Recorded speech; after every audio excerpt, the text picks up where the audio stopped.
Well, Alan Hinks says this is all about getting out of your comfort zone, and for me, this is it. I can't quite shake the irrational fear that Bow Nessie is down here somewhere, but we're all in this together.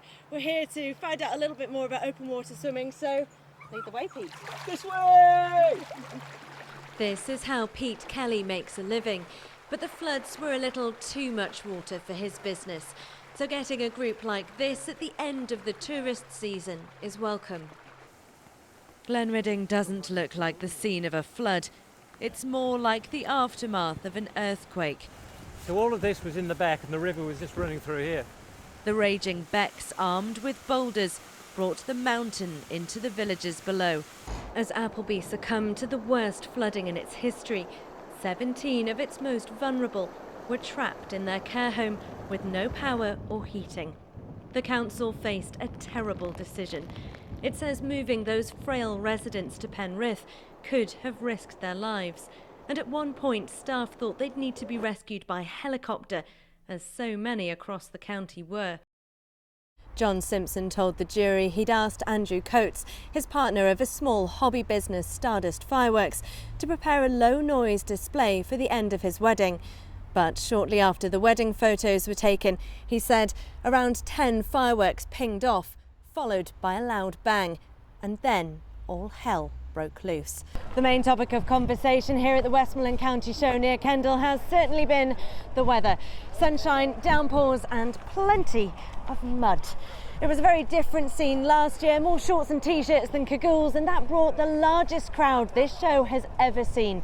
There are 6 mountain passes in the Lake District, so you could have bet that one of them would be the King of the Mountain section on stage 2 of the Tour of Britain.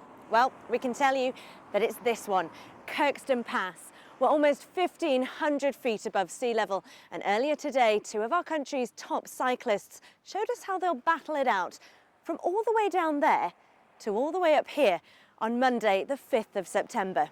Here's one cyclist you won't find on the start line. You wouldn't have been able to cycle much of the route after the floods in December. They'll go through villages that were flooded and cut off, like Pooley Bridge. The ride ends with the aptly named Beast Banks. One last climb after 188 kilometres. Climbing in the Lake District is very different from what they'll be doing on Annapurna. Instead of holding on with their hands, they'll be driving an axe into the ice and wearing spiky crampons on their feet. And they'll be a lot higher up, so they'll have less oxygen, which means they'll be feeling sick, they'll have headaches, and they'll be struggling to breathe.